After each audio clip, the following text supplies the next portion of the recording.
El primer análisis de la mañana. 7:15, hora menos en Canarias. Primer análisis que nos lleva a hablar hoy de esa desigualdad en los sueldos de los funcionarios en España.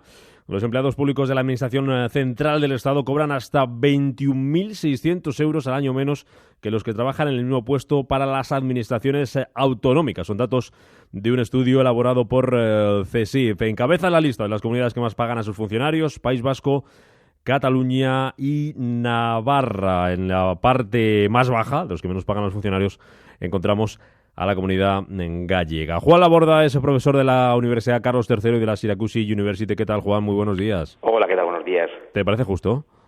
No me parece justo. No me parece justo, pero hacemos algo más. Habría que, en todo caso, igualarlos al alza, no a la baja, porque entonces cometeríamos una injusticia. Lo que pasa es que también, si analizamos un poquito la situación, vemos que las comunidades con sueldos más altos en funcionarios también son aquellas que en el sector privado tienen salarios bastante más elevados, ¿no? Como es el caso del País Vasco y de Cataluña y también de Navarra, por cierto.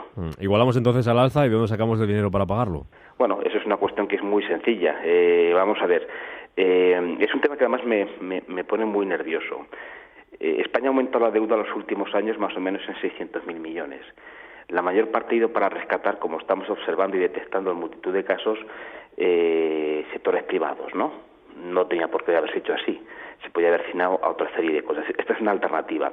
La segunda alternativa es un nuevo sistema impositivo, porque en España está fallando. En España están pagando además justamente aquellos que tienen salarios. Los impuestos recaen sobre las espaldas de trabajadores, básicamente, y de empresarios de pymes, que no tienen margen ni opción de hacer lo que hacen las grandes compañías del IBEX 35, que es montarse todo un tema, una parafernalia fiscal para apenas pagar pues lo mínimo posible, ¿no? Entonces, hay mucho margen de maniobra para poder actuar. Y luego es fundamental una visión de medio y largo plazo. Los salarios en España se tienen que mantener, pero con un modelo productivo total y absolutamente distinto. Pero esto no es de un año para otro. Aquí van 10 años. Por ejemplo, País Vasco. País Vasco porque tiene los salarios más altos. Muy sencillo. Industria. Industria. Esto es modelo productivo. Si analizamos las zonas con salarios más bajos o deprimidos, veremos que predominan sectores muy intensivos en mano de obra, pero de muy poco valor añadido, básicamente sectores de servicios y de turismo, ¿no? Y eso no da mucho. Entonces, y esto es muy importante porque esto va relacionado, los salarios van a ser fundamentales para las pensiones, que podemos hablar también de ese tema, ¿no? Con la situación actual, donde los que están entrando en los últimos años tras la gran recesión al mercado laboral con salarios miserables, es imposible mantener el sistema de pensiones. O sea que tiene mucha conectividad este proceso. Y luego, en un caso extremo, también hemos de entender lo que a veces hemos comentado. Los gobiernos que tienen soberanía monetaria tienen capacidad de utilizar el Banco Central para hacer multitud de cosas, ¿no? Y esto no se está experimentando en este momento. Hablando del País Vasco, por cierto, aumenta ese malestar que hay en determinadas comunidades autónomas, incluso hasta dentro del propio Partido Popular, con el tema de lo que consideran privilegios del País Vasco. ¿Entiendes ese malestar? ¿Existen de verdad esos privilegios para el País Vasco con todo esto del cupo y del concierto? Vamos a ver, el cupo, si analizamos un poco la historia, se remonta a la época de la transición, donde allí negociaron muy bien los vascos, el gobierno de Garaikoetxea. Concretamente nos acordamos de quién fue el creador de cupo, Pedro Luis Uriarte, que luego fue un banquero excelente, BVA. Pues se remonta a esa época. Veo muy complicado ahora decirles a los vascos, miren ustedes, ahora les vamos a quitar el cupo, ¿no? Entiendo que pueda haber un cierto malestar, especialmente si se generalizara, porque podría afectar a la redistribución regional, pero también entiendo que aquí hay que ser una actitud menos demagógica. ¿En qué sentido hay que hacerla menos demagógica? En primer lugar, debemos ser conscientes que hay una serie de regiones ricas que aportan, ¿vale? Y también hemos de entender que hay otras regiones que reciben. Pues eso hay que explicarlo muy claro a la ciudadanía. Y luego también hay que hacer un estudio que yo aún no lo veo claro, de realmente cómo está la posición de balanzas fiscales en este momento. Por ejemplo, yo nunca me he creído las cifras que aporta el independentismo catalán en su cálculo de la balanza fiscal de Cataluña con el resto de España, simplemente porque emplean un criterio que no es el que se utiliza generalmente para hacer ese tipo de cálculos, ¿no? Si vamos al que es un tema puramente técnico, no voy a entrar. Entonces, ¿por qué? Porque aquí no hay un procedimiento mundialmente aceptado como el cálculo del PIB o de la balanza de pagos, ¿vale? Entonces, entiendo que puede haber cierto malestar, lo que pasa es que llevamos 40 años.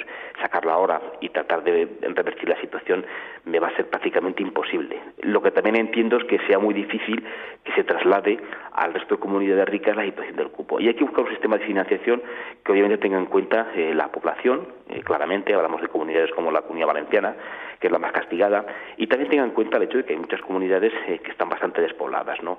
Y es un ejercicio de equilibrio que debería realmente consensuarse. Pero vuelvo a repetir el punto de partida. Volvemos otra vez al modelo productivo. ¿El País Vasco realmente tiene un cupo vasco? Sí, pero ha hecho las cosas bien. Muchos con el cupo vasco no hubiesen hecho lo que han hecho ellos a nivel de modelo de futuro de medio y largo plazo. Lo hicieron muy bien en los años 80 cuando había que hacer el proceso de reconversión industrial. Ellos optaron por industria, el resto no. Bueno, pues es el País Vasco el que más paga a sus funcionarios. Y también los salarios privados. Está por encima de Madrid el pago del salario privado en el País Vasco respecto a lo que ganan los trabajadores. Está bastante por encima. Dice CESIF que quiere negociar esa equiparación salarial para los presupuestos de Estado de 2018. Presupuestos, Juan, que van a recoger, lo anunciaba ayer la ministra de Empleo Báñez, esa ayuda de 430 euros para jóvenes que ni estudian ni trabajan, pero que tienen un contrato de formación y aprendizaje. Esto lo va a pagar mayoritariamente Bruselas, porque el 90% se va a financiar mediante fondos europeos. ¿A ti qué te parece que se le pague esta renta de 430 euros a los jóvenes? Es una pregunta muy interesante. Es toda la discusión sobre la renta mínima, si es necesaria o no. Yo ahí tengo una posición extrema. Yo la puedo entender como un factor transitorio, pero mi objetivo es otro. Mi objetivo es todos los errores que está teniendo, no solo en España, sino también en Europa, la forma de comportarse la economía y la política económica, tratar de corregirlos y modificarlos. Y yo sería más partidario de ser más agresivo en la consecución, como se tenía en la época de los años 60 y 50 y 70, de pleno empleo, ¿vale? Pero entiendo que como un factor transitorio, porque hay muchísimas desigualdades y situaciones muy complicadas, que funcione. Lo que pasa es que, bueno, luego una cosa es lo que ponen sobre el papel, otra cosa es que cuando se van a ver quiénes van a recibir esa renta, es como todo en este país, las condiciones son tan absolutamente dantescas para la gente en situación de necesidad que luego lo reciben mucho menos de quienes se pensaba recibir. Vuelvo a repetir, esto no pasó con aquellos rescates a sectores privados que palmaron miles de millones de euros, bueno, miles de millones no, decenas de miles de millones de euros por errores en la gestión privada y que no tuvimos que asumir para nada el resto de españoles, ¿no? Entonces aquí hay una contradicción y me río mucho, ¿no? El hecho, no es que no hay dinero para todo, no hay dinero para lo que no interesa, ¿vale? Entonces, respecto a la renta mínima, creo que pues, como situación transitoria, bien, pero yo prefiero cambiar lo que es el modelo productivo y tratar de buscar una situación próxima al pleno empleo. Y eso hay otro tipo de mecanismos, como trabajo garantizado, que puede funcionar mejor. Y luego también los salarios, el subir el salario mínimo, que en España, francamente, es muy bajo y nos estamos alejando de lo que es el núcleo de Europa, ¿no? Porque queremos ser europeos, pero para muchas cosas no somos europeos en absoluto. Pues es un melón que habrá que abrir también, me temo, en 2018. Juan Laborda, profesor de la Carlos III y de la Syracuse University. Gracias, como siempre, por madrugar con nosotros aquí en Radio Intereconomía. Un fuerte abrazo a vosotros y muchas gracias.